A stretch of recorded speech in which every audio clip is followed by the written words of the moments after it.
Materi kita selanjutnya adalah bagaimana cara menentukan nilai default pada sebuah field, lalu cara membuat auto number, lalu membuat field calculate, lalu merelasikan tabel satu dengan tabel lainnya, dan menentukan foreign key-nya. Dan yang terakhir adalah constraint check, yaitu untuk mengecek inputan.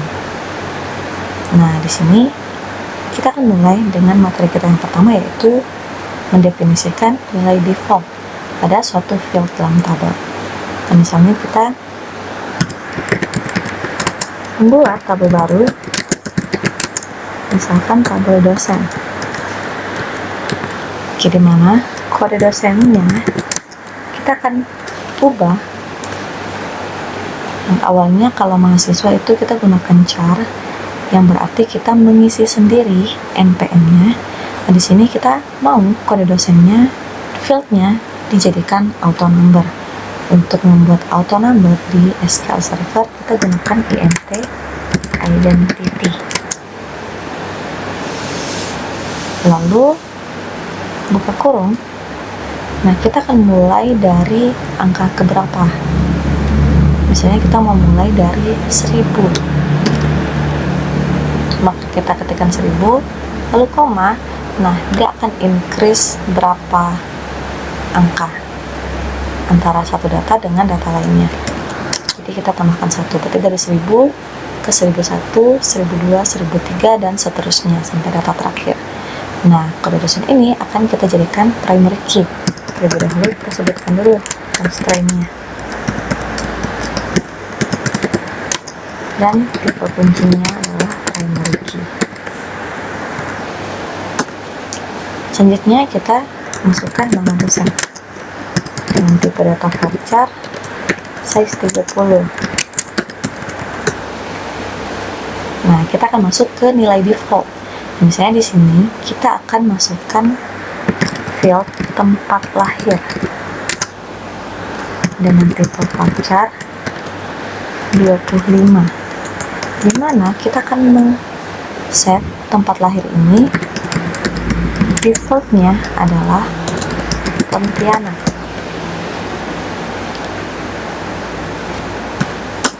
Oke, jadi nilai default itu seperti ini. Misalnya di field tempat lahir ini ada data yang tidak kita isi di area tempat lahir, maka secara default field ini akan terisi dengan Pontianak karena kita sudah men-set nilai defaultnya adalah Pontianak. Oke, lalu misalnya tanggal lahir juga kita mau ganti menjadi default, atau kita mau set nilai defaultnya. Tanggal lahir tipe datanya adalah date. Lalu kita mau jadikan nilai defaultnya adalah tanggal di sistem.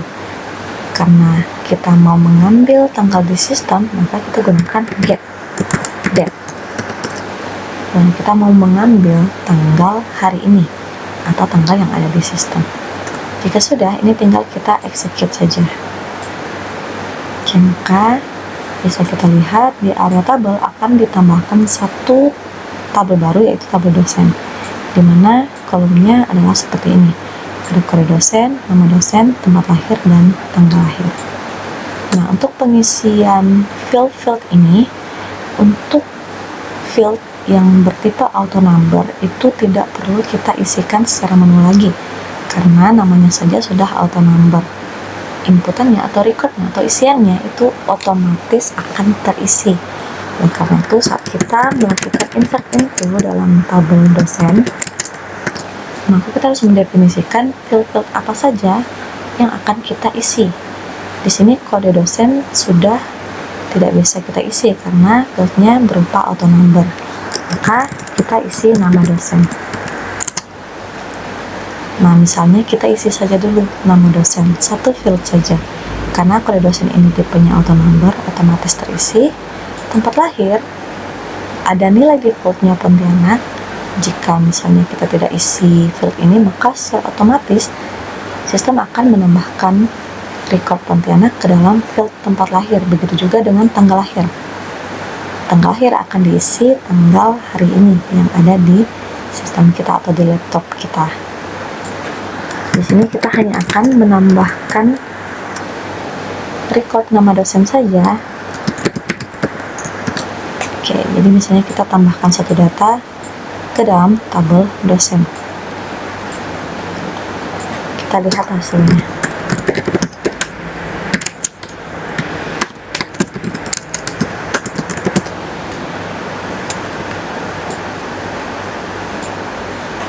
Dapat kita lihat bahwa sekarang datanya itu terisi secara full.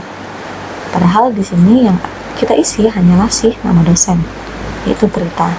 Tapi saat kita tampilkan datanya, dapat kita lihat di sini bahwa semua field itu terisi. Yang pertama, untuk kode dosen tentu terisi karena kita gunakan auto number. Lalu tempat lahir terisi karena kita gunakan nilai default. Dan tanggal lahir juga terisi tanggal hari ini karena kita gunakan nilai default. Nah, ini untuk auto number. Jadi auto number gunakan int identity, lalu sebutkan angka ini akan di start atau dimulai dari angka keberapa, dan ini adalah increase-nya. Jadi akan bertambah berapa angka.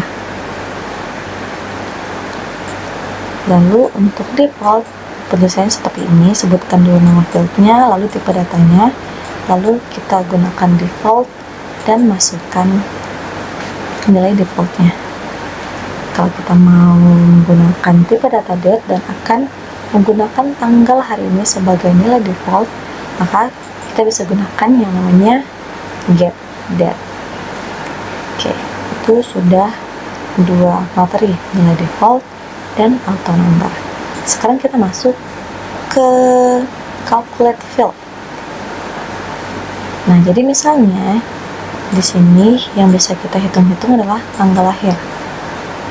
Misalnya kita mau menghitung umur dari dosen ini. Nah, di sini kita drop dulu tabelnya. Kita drop tabel dosen. Lalu misalnya di bawah field tanggal lahir, kita akan tambahkan satu field baru, yaitu umur. Nah, umur ini akan kita jadikan calculate field, di mana kita akan mencari selisih antara tanggal hari ini dengan tanggal lahirnya, sehingga kita akan mendapatkan umur dari seseorang. Untuk menjadikan suatu field menjadi field dengan tipe calculate field, kita gunakan S. Lalu diikuti dengan rumusnya. Nah, untuk rumus tanggal ada beberapa yang dapat kita gunakan. Salah satunya adalah date. Date ini digunakan untuk mencari selisih antara tanggal 1 dengan tanggal lainnya. Lalu ada date add untuk menambahkan tanggal.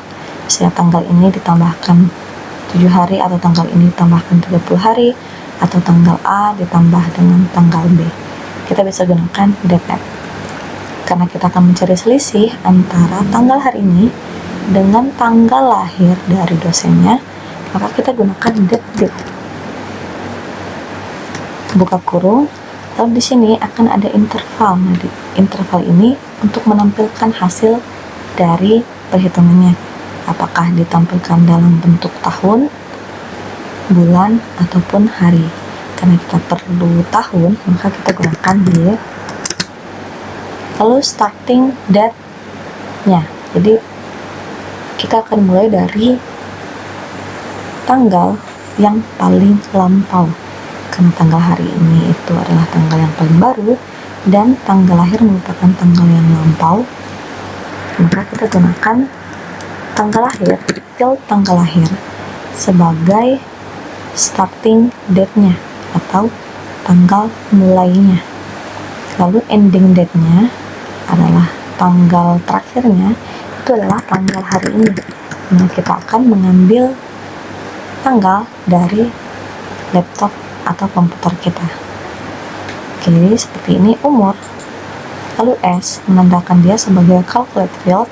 Lalu kita gunakan rumus date untuk mencari selisih tanggal, dan akan kita tampilkan berupa hasilnya tahun, dan tanggal dimulainya itu adalah tanggal lahir, karena kita akan hitung dari dia lahir sampai hari ini dia berapa tahun.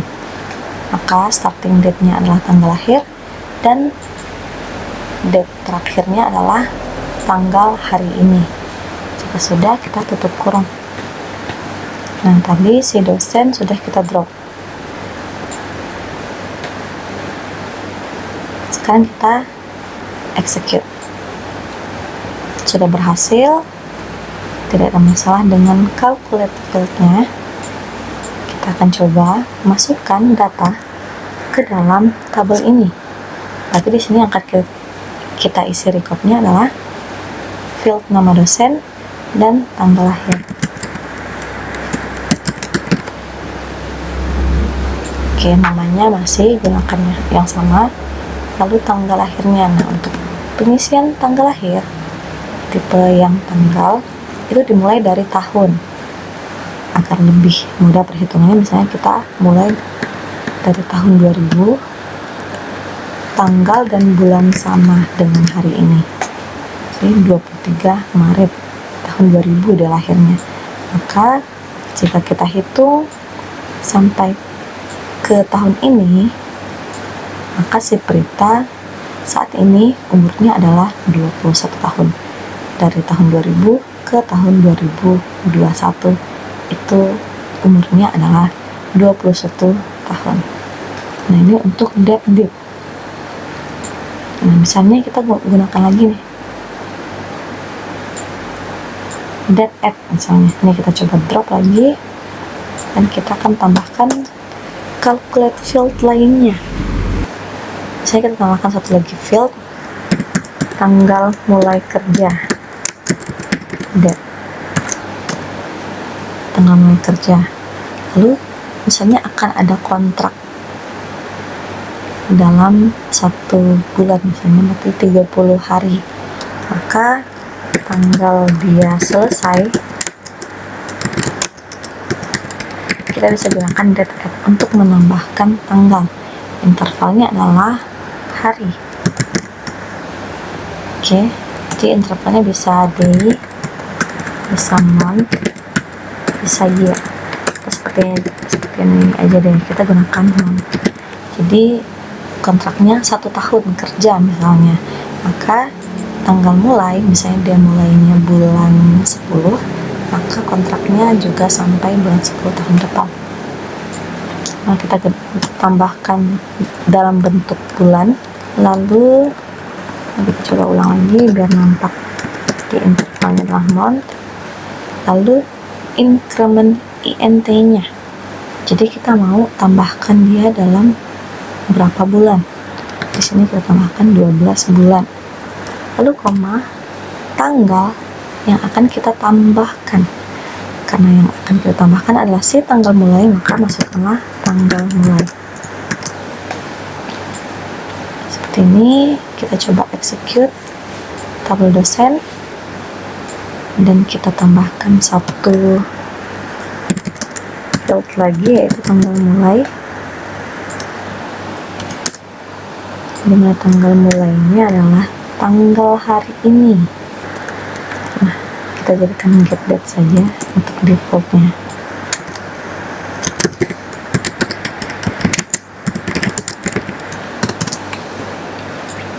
Kita ulang ya.